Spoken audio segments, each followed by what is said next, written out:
Я обосновался в Англии 20 лет тому назад. Приехал сюда из бывшего Советского Союза. Естественно, испытал культурный шок. Даже два. Первым был эстетический. Обилие красоты, очарования. Страна как сказка, театральная декорация. Второй шок этического свойства. Количество здравого смысла. Мой стиль был сформирован в 70-е. До того, все мы знаем, современное искусство было представлено только искусством пропаганды. Но первая хрущевская либерализация, оттепель, приподняла тяжелый железный занавес, и в узкую щель хлынула информация, образы. Шокирующим откровением было все, и особенно идея космического сознания, которая спровоцировала в начале XX века возникновение культуры авангарда, а также стала основаниями для моего искусства. Космическое сознание пришло как откровение.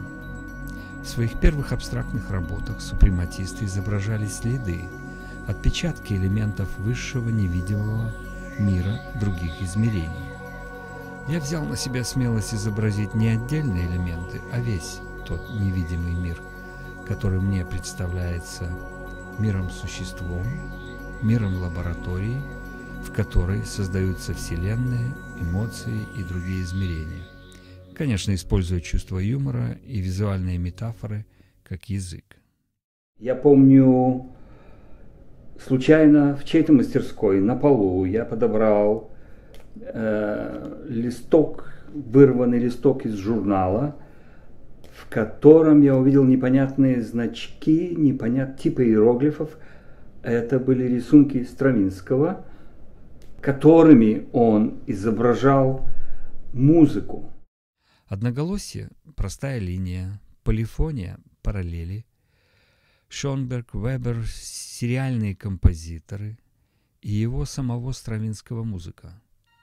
Это был ключ. Я решил изобразить звучавшее во мне.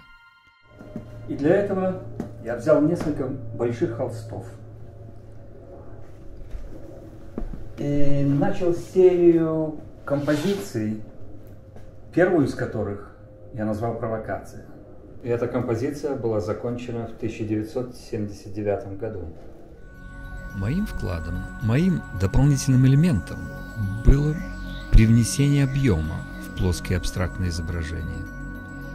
Парящие в пространстве элементы Кандинского и взрывные композиции Поллока было соблазно увидеть с глубиной, где каждый узор или пятно приобретают особенную значимость, становясь трехмерными. Более того, объем элементов предполагает значительно большее количество комбинаций, что неизбежно приводит к сложности. Помню, польский профессор физики, будучи в Минске, посетил мою студию, увидел композицию и закричал: «Да это же иллюстрация ко второму закону термодинамики!» И долго объяснял основы новой в то время философии сложности, утверждая, что категории хаоса и энтропии применимы к построению моих композиций.